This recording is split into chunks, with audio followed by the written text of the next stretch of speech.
All right, here we go, Bryce. So, I really wanted to cast a game with you. We haven't gotten to do that yet. So I sabotaged Frodan's computer only for a little bit, only lightly sabotaged it. But here we are. We'll enjoy the game. Oh no, it's a mostly tier start. Okay, what do you think about that? Yeah, this is like tier glove, one additional component carousel is always so interesting to me because there are previous iterations, right, where or patches or sets where tier was this really powerful early item and people were thrilled to get it. But I think we're in a spot now where the people who get glove are thrilled and the people who get tier are like, this is kind of awkward. Like, what do I want to do with an early tier, right? Aside from the Hand of Justice that you would obviously be very eager to slam. We start on Sock's board. First time we've had Socks on broadcast today. Many people, including myself, consider him to be the best player in North America. This guy is just constantly setting the bar. And, he is, when we talk about flexibility, he is flexibility to the nth degree, Doa. He will play literally anything and everything, slam whatever items. He does not care. He just understands this game at such a deep level. Have some tanks, have some damage dealers, make it work. He really does, and he's one of those players, too. He's kind of interesting because the longer we are in a patch, the better he gets at it, which sounds kind of dumb to say, but he really is a player that kind of needs to ramp up before he really kind of masters it. So the longer this tournament goes in, we were talking about this earlier, and I said, if he survives today, he has got a really good shot, in my opinion, of getting back to Worlds. And that's such a monumental accomplishment in itself, to make it to Worlds 2 sets in a row, essentially a different game. It takes a real high level of skill to do that. He got a 4th in his first game. He won his second game. So he's on a roll coming into this one. But speaking of roll, I don't know if I'd go for the Nidalee reroll. He's going to pick it up, but I don't know. What do you think about this? Out of the rerolls we see people do a little bit, I know she got a little bit of a buff recently, but I'm not a huge fan. I think this is going to be a transitionary thing. Yeah, I'm not a huge fan either. My guess is he's thinking this is just a good kind of generic chosen I can build around for the time being. But hey, I also happen to have a couple of Nidalees on the board. Maybe I'm going to wind up...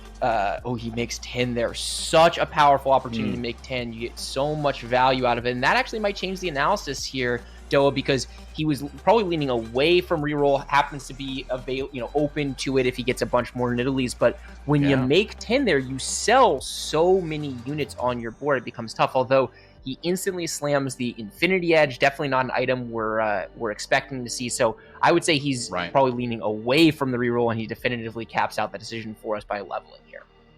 Yep, absolutely. So now it's just a matter of doing what we talked about earlier, where it's just kind of, having that strongest board. And he really hopes he wins this round because you want to hit that 10 gold interest level. You want to get that extra gold going to the next round. Looks like he has a pretty good shot here. Not a big threat from Pakigom's board right now.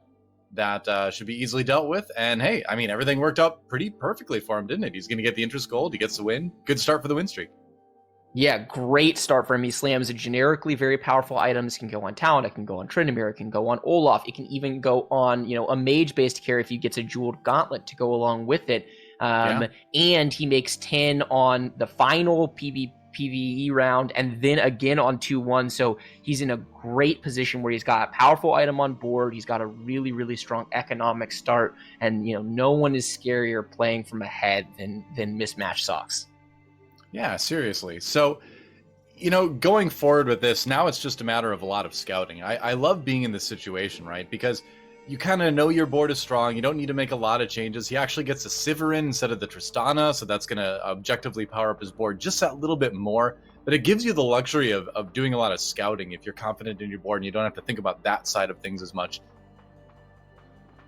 Yeah, it absolutely does. And Socks, just to continue to sing his praises, is one of kind of the geniuses of positioning in this game. There are so many times throughout the course of TFT that Socks has posted a guide about how to position a certain unit and has made people just completely change their default positioning of them. So you saw him with a positioning that you don't see a lot of here, and it's really smart. What he's doing is he's creating space, right? Nidalee's cast does more damage for each additional hex that it travels. So he puts his frontline tank away from it. Then he puts his backup tank in front of the Nidalee, so if an assassin jumps on it, it's protected. Very, very clever positioning from Socks as we hop over onto Hobo's board. Hobo's has a chosen Yasuo. He has 2 more Yasuos. He also has a Jax too. A lot of gold and power on this board. Are you thinking about rerolling from here? The interesting thing is Hobos with I like Hobos is that his second game yesterday he did try doing duelist reroll. He ended up taking a seventh, so it didn't work out that well for him. But it's something that he has shown he's willing to do in the past. And if you're gonna do it, a time like this where you've got such a strong base board to build from is the time to, right? I'm not super confident in like duelist as a reroll, but if you can get the Yasuo 3 really fast and kind of keep the leveling pace with the rest of the lobby, you can put together some really strong like 4 duelist boards, get that Tryndamere carry going a little bit later, and then that can become a pretty strong duelist arc, basically. Yeah, absolutely. And with the Jax 2 already cemented, he is really committed to at least playing this as a transitionary board, right? Because it's the 4 duelist synergy online so early, so powerful this early. So I think you can kind of play it by ear, right? There are people who in this situation would say, okay, it's 100% Yasuo reroll. That's what I'm playing from here. But I think he's in a spot where the correct play is probably just to be patient, right? He doesn't have to make a decision right now on 2-5 as to whether or not he's doing it. He can wait to see if he gets more Yasuos, see what items he gets from Krugs, and then make that commitment one or the other. But I do expect to see him hold these extra Yasuos and keep the option open at the very least.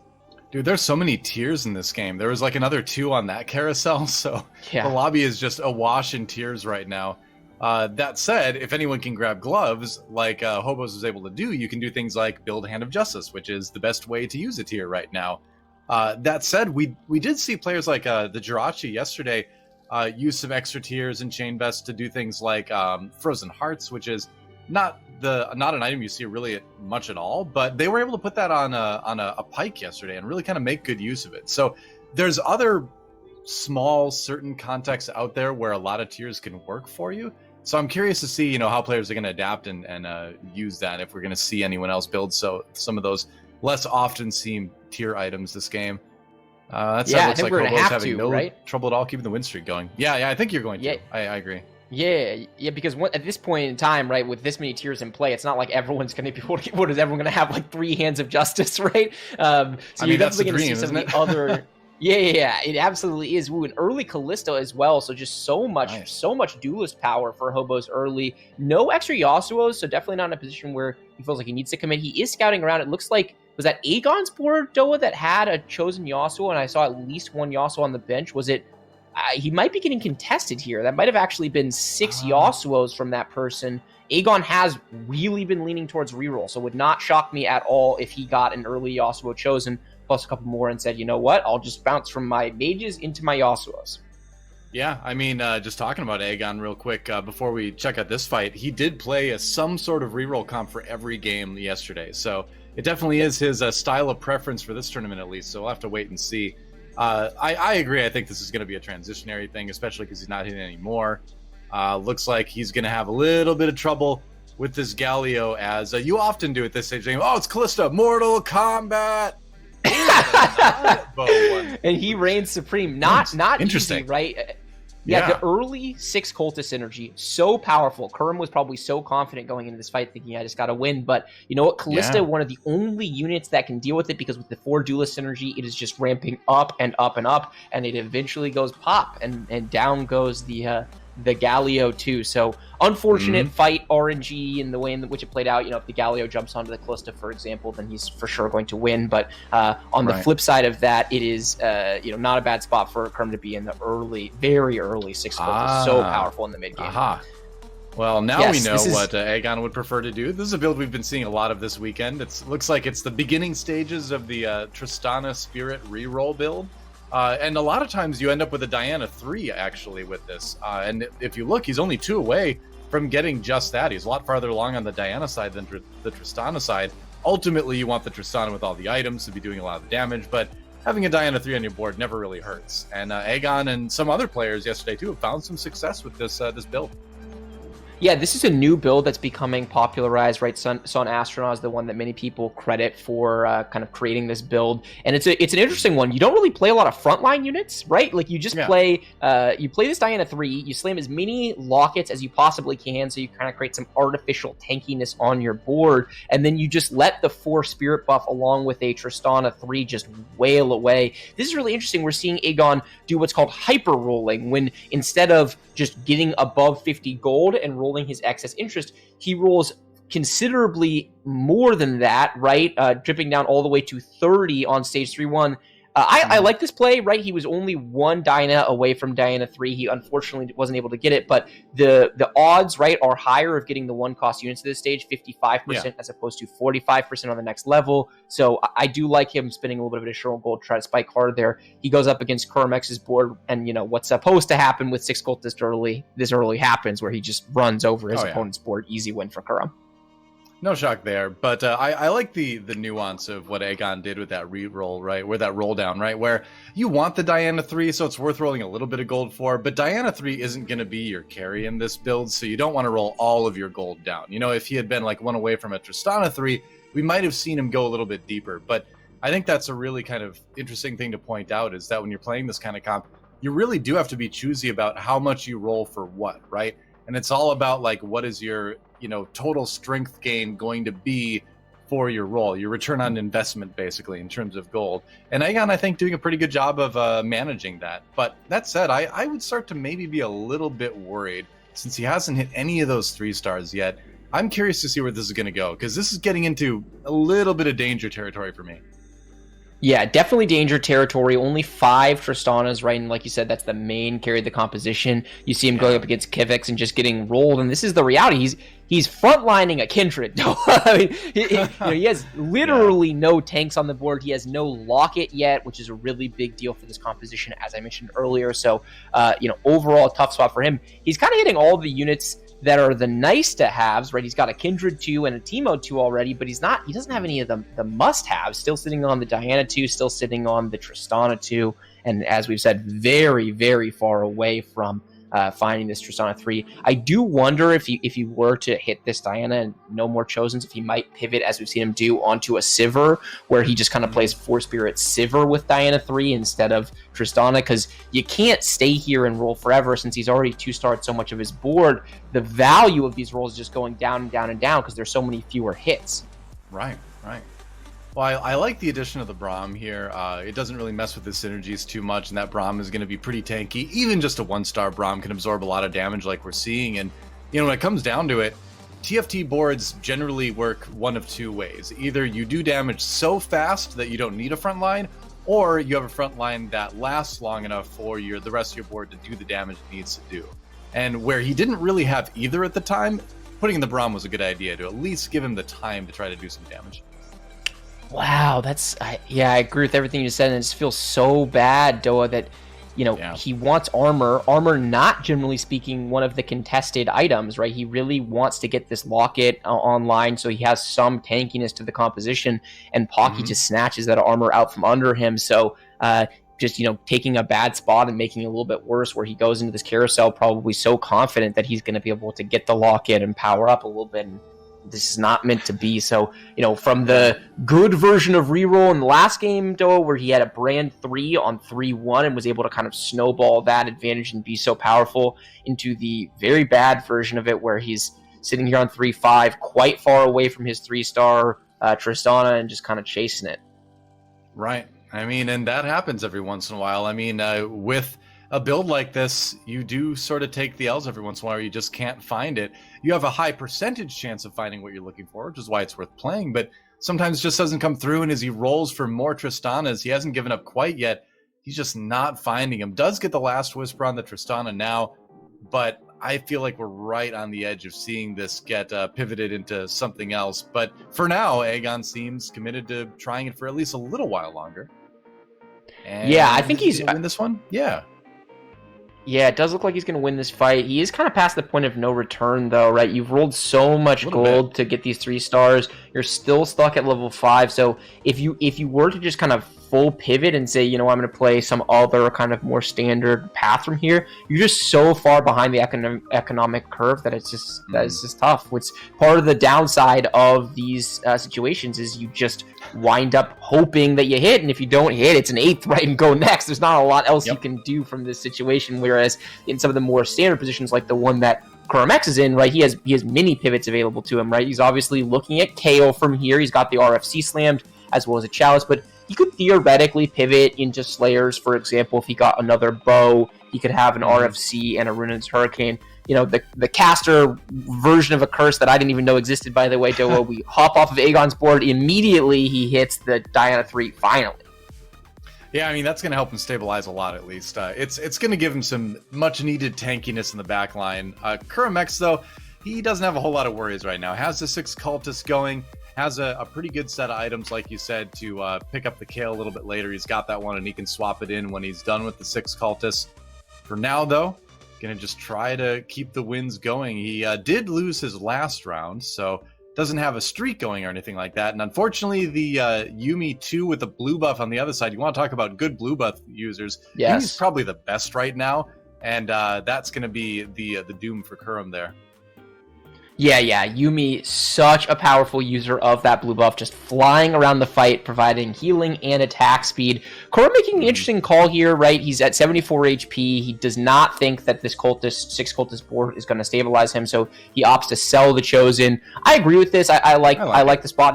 He already has the KO, right, Doa? So it makes it a lot easier to make this decision because it's not like he's going to get infinitely weaker. He just needs some form of generic frontline, probably pop in a Kindred to go along with this KO as well as the Yuumi, so he gets the Spirit buff online, right? A lot of possible power. Not the items he was looking for, however. Tough spot to figure out what he's going to slam. Yeah, maybe it's just a blue buff Yuumi, Doa, like you were saying. Maybe that's just the thing of this game. Oh, yeah. I mean, I think you're going to be happy whenever you can put a blue buff Yuumi in. So there's a Morgana Chosen. Okay, so now, good. Suddenly, he can build a Morellonomicon. This could be a totally different board at this point. Morgana can be an extremely strong carry in the meta right now. So he's got some options. I like the fact that he's leaning into the Keepers a little bit. A lot of times, Kale can find her way into Keeper builds. So this is kind of a natural mid-game in that you've got Xayah as well providing the Keeper buff and the Executioner buff. It's pretty nice. So this board, it's unorthodox for sure, but it'll probably work okay. Yeah, for sure. I mean, he does find the reduced odds of a level 4 Chosen on level 7. Yeah, although I mean, tough spot. DQA's board is quite strong, right? Yeah. The Teemo just did a lot of work, and then Gallia jumped onto everything. But like you were saying, like I do appreciate the flexibility we're seeing here from Kurum, right? It's very easy to tunnel on a particular set of units, right? And in this case, there's the common front line for KO, which is typically Divine units. You want to playing Shin for Adept, you want to playing Aurelia, you want to playing Jax, right? Or you play this kind of generic Vanguard frontline. This is a different look at what frontline can be for KO, but it can be effective, notwithstanding the loss you took to DQA. I know you do really like these keeper boards, so do you view this as purely transitionary, or do you think he stays in these keepers for the rest of the game? I mean, you can. Honestly, I probably end up with a Kale carry in half of my keeper games because she fits so well in with the rest of the board. With Xayah, you had a Kindred on there, you have Get 3 Executioner really easily when you're playing keepers, and Kennen is just such a good front line that a lot of times it gives Xayah time, right? You have to, or it gives a Kale time. You do have to position a little bit strangely sometimes when you're running the Kale carry with the keepers. Sometimes you have to separate. Sometimes you have to move things so Kale's kind of in the upper right behind the front line. It still gets those keeper shields, but is relatively protected. But it definitely does work. I think right now I'm starting to kind of wonder how useful this Morgana really is for this board. But without more keepers, because you can't get to 4 keeper right now specifically, I think you probably keep the Morgana in for a little bit. It's a little bit late to get some of those lower cost keepers too. Yeah, it absolutely is, and it's also tough, right? If you sell the Morgana here, a lot of the time your board doesn't improve, right? I mean, at the end of the day, it's functionally frontline, right? With the Siphoner trait, it's going to be healing, and so it drops an ulti and just heals for a while and provides protection. It's tough. He's gone up against a bunch of very strong boards. Sox's board looks okay, but I think he's pretty good into it. It's Akali taking a bunch of damage from the Kennen, and he winds up winning. So, you can't overreact, right? I mean, losing a couple of fights in the beginning of Stage 4 is problematic, but you can evaluate your opponent's board strength and make a call from there. And I think in this situation, he's correctly identified, hey, I played Aegon, who just spiked like crazy and hit the Diana 3 and the Tristana 3, and I played a six cultist board that was very, very strong, lots of 2 stars, the Teemo carry, right? There's a lot of power on that board. So I played 2 boards that were unusually strong for Stage 4. I can kind of live with that. He is deciding what item he wants. I'm surprised he's not thinking a little bit harder about the Azir there, right? Leaning into that keeper a little bit more, particularly since it has a belt on it. You could slam a Zeke's a very good item in a KO composition. Do you think this was a mistake to go where he went, or do you like the choice he made? I'm curious to see what item he's planning on throwing together. It looks like it's probably going to be a Hex Tech, which, if he's planning on sticking with the Morgana carry, I suppose that's what you probably want to do. I would be very tempted to grab the Azir as well, but it's one of those... I feel like when you're playing these keeper boards, Azir ends up being one of these, like, quote-unquote luxury units where it's nice, but you don't really need it. Whereas if he really wants to build a Hex Tech, you know, you'll want to get that rod now, because you might not get a chance later. That said, I see that sword and I'm thinking I want to build a Guardian Angel. So Kuromex, you know, maybe even deciding between a couple of those options, because he hasn't slammed anything yet. I mean, oftentimes you're going to wait for Raptors anyway, but I am curious to see where that rod is going to go. Yeah, I'm curious about that as well. Opting not to slam an item with this many components is a little bit risky considering his HP position, but you know what? He's there and we're here. There's probably a reason for that. He goes up against Pocky, who has a Talon 2 with 3 items on level 7, which is, you know, a very strong board, thinking he's stabilized, but just doesn't do it, right? This Kinnan is so good into the Talon, stuns it, and lays out a bunch of DPS as that comp collapses around him, so... Pocky in a very bad spot after a rough start, then a good bounce back, a Kali game, you know, is back kind of against the wall again, only 5 HP and still level 7. So just trying to see if he can eke out maybe a 7th or a 6th place there. You know, Kurum, I think, has played this very, very wisely, understood that the 2 losses at the beginning of the stage weren't bad, and has now stabilized. So he's in good shape looking for a top 4. Obviously, I think he's going to sell his Chosen and roll back down as we swap over onto Cottontail's board. Probably. Cotton playing an interesting iteration here. We've got 2 Chalices and a Ginsu's onto the Sivir. I kind of doubt this winds up being a Sivir comp long term. This looks like it might also be Kale. What are you thinking about from this spot, Toa? Yeah, I mean, it looks like Kale to me. You've got the Rage Blade there. You've got half of a Guardian Angel. Either way, this board is definitely going to be struggling a little bit. As you can see, Aegon just destroyed him. But that said, Aegon did hit the 3-star Tristana finally, so sticking to it and it's working out for him. As far as Cottontail's board goes, though, I think we're going to see more and more in this tournament era, at least today anyway, more players trying out keeper transitions. It's a little bit of a newer style, and so a lot of these pro players, I don't think, have practiced it quite as much. But as time goes on, I think people are going to use it more and more. That said, it wasn't that version of it that we saw from Cottontail wasn't working out really great. So maybe it is time to just transition into the more Kale-centric build, which it looks like it is. Yeah, absolutely. He's you know, stage 4-7, right? This is a really common inflection point, the final neutral round before you wind up seeing all of your items. And, you know, we correctly said that he is leaning towards the KO with the Vanguard frontline and Aatrox and Sejuani holding this Morel and Namakan. KO does make excellent use of this double chalice, right? So this seems like the correct out for him. He gets a Guardian Angel and a Jeweled Gauntlet. Very good items here. He finds an early Ornn, early Lee. He's finding everything, though. I guess we definitely still want to find Kale, too, if at all possible. But so far, very good rolls. Yeah, for sure. All right, Kale 2. Ooh, Executioner Zaya. Yeah, here we go. 4 Executioner online. Now, combined with those Kale items we were just talking about, this is looking like it could turn out to be a very strong board. The big concern now is that there's not a very strong front line, and he's still lacking that Kale too. So this board could definitely get better, but if I were Cottontail, I'd be pretty happy with that roll down. Yeah, overall quite powerful. He's going up against Kurum, who has similarly rolled the 0, and similarly, well, I guess differently, he's found a Kale too, but only an RFC and a single cloak onto this Kale. Definitely not the items you were hoping for, in contrast to Cottontail, who has quite good items on the Kale. So a lot more power on that unit, even at 1-star, than the 2-star version that Kurumex has going for him. Cotton does have a bunch of really impactful pairs, plus he's got this Nico's help. Interesting. He chooses to not make the Aurelia 2. He really wants to get the Yuumi in, and he's valuing this Azir and the opportunity to get that in, along with the Vanguard frontline. Not how everyone would play from this position, but you know what? It's hard to say what the scout around was, but I guess he decided that he felt like Adept didn't have a ton of value in this lobby, and so he wanted to go in a different direction here. Hard to argue with it without seeing really the full complexion of the lobby, but we do go over to Hobos, who has a QSS on his primary carry, so, you know, Adept not doing a ton of work in this fight at the very least. Yep, that's true. That Yasuo is not going to be slowed down that much. That said, I do like getting Spirit in there for Cottontail as well. Just accelerates that Kale a little bit quicker. We'll see if GA makes the difference. That Yasuo is coming back as well. Ooh, that was close, but the Guardian Angel is such a great item in this meta. Everybody's using it, and at the end of the day, that 3-star is going to be able to come back and do a bit more.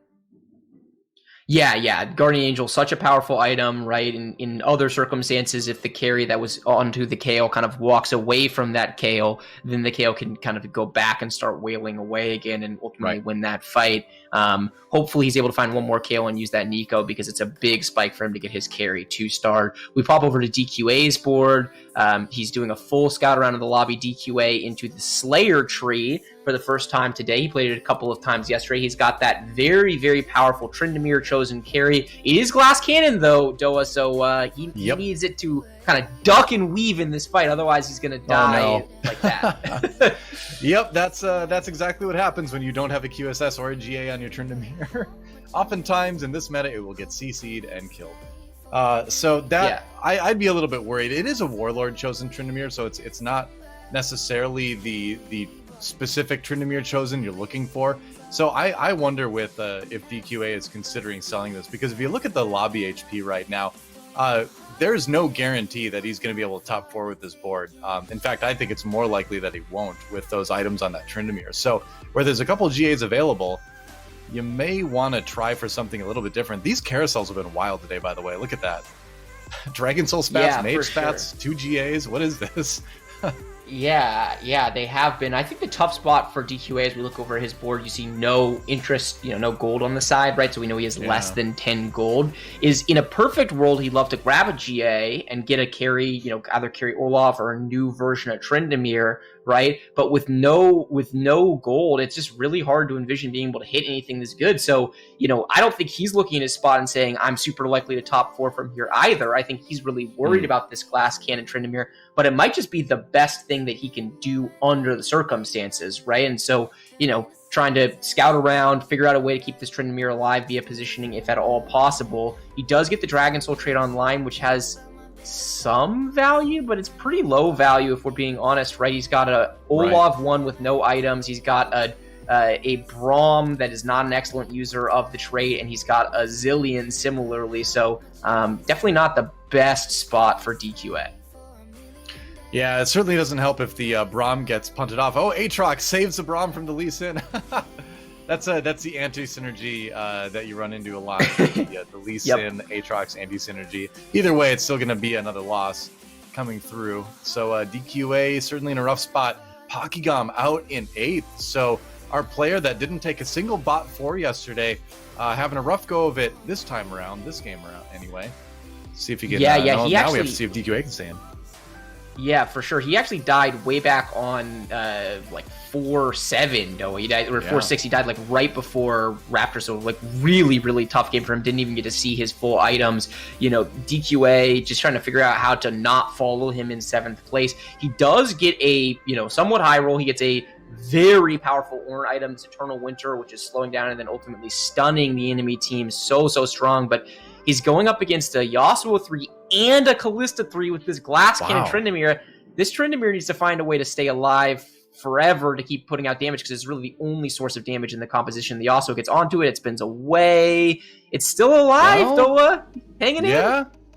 That the healing brought it back up again, but that Yasuo was so scary. GA comes back, but it looks like QA should be able to live. Yeah, all right.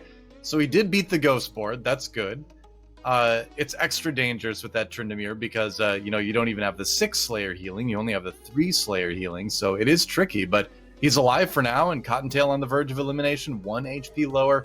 Now on board with Kivix and Dragon Soul Spat. Okay. So maybe a way to work that in the future, but probably not super psyched to see that item. I would not be happy. Yeah, I think it's safe to say that this is the worst item he could have gotten. Question right? mark pings. Really good change from the game that you can only get offered a spatula if you have at least one of the trait on the board. I really like that.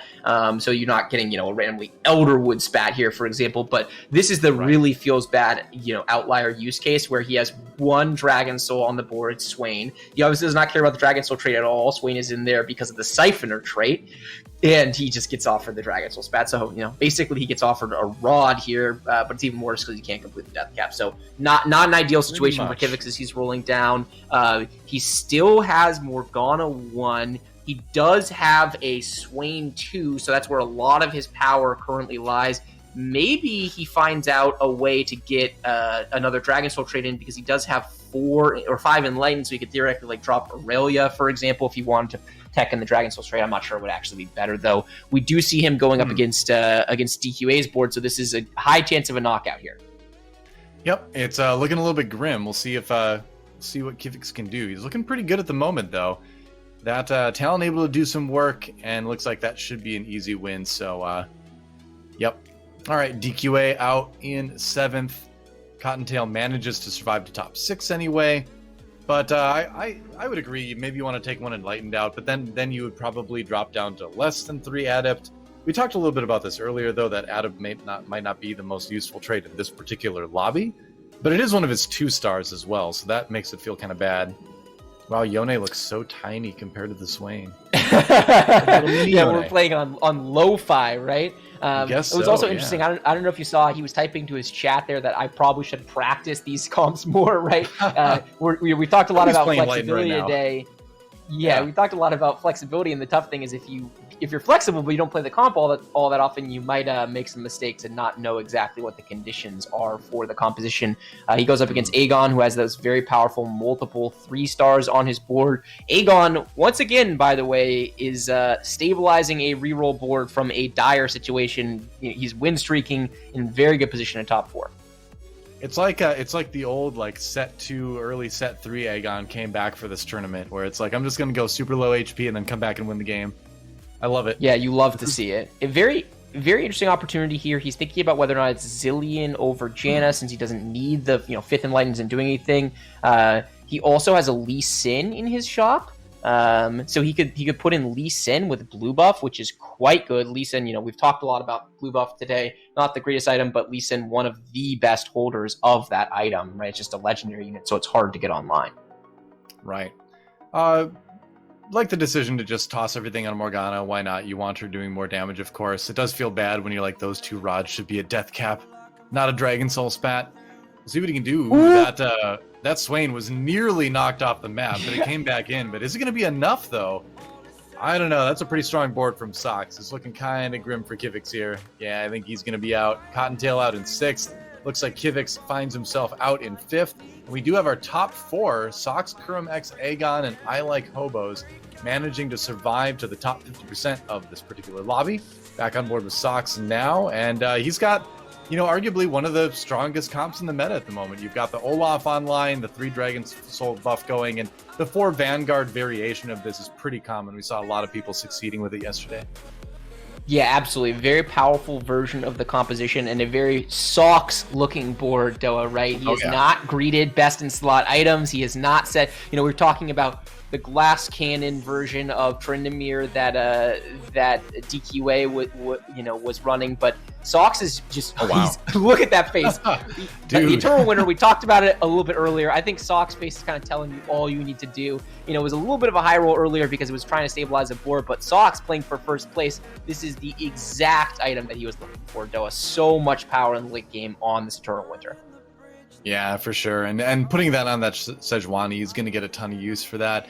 I love the Cleaver on the Tryndamere as well. I mean, he got some really good Ornn items out of this. And Aegon, for once, maybe looking a little bit vulnerable here. The Pike jumps on the Tristana in the back. Can he get the stun, though? That will slow down the Tristana a little bit.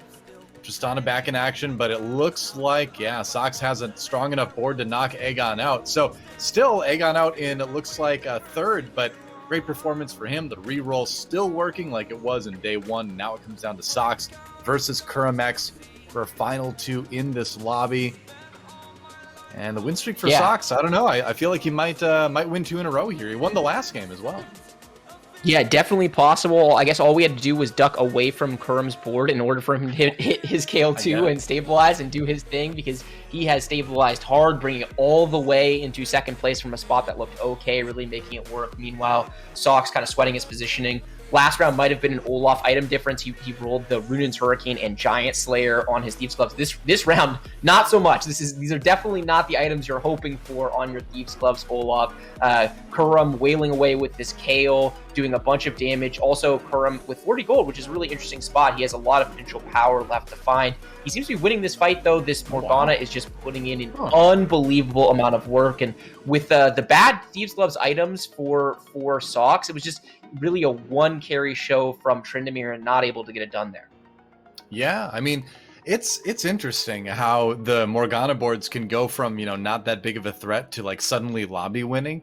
It seems like it's a fine line, Gold Collector on a Samira 2 is always a great pickup, though. That's going to be a lot of gold, even though it doesn't look like this game's going to last too much longer for him to be able to use it. Maybe 2 rounds if he manages to win it. Otherwise, the game ends on the very next one. Redemption off the Nexus minion. So that's something at least. You can put it maybe on the Lee Sin or something, because he'll probably die at around the right time to give you the healing. But I really want to see what Sox's positioning is going to this next one, how he thinks he can maybe find a win.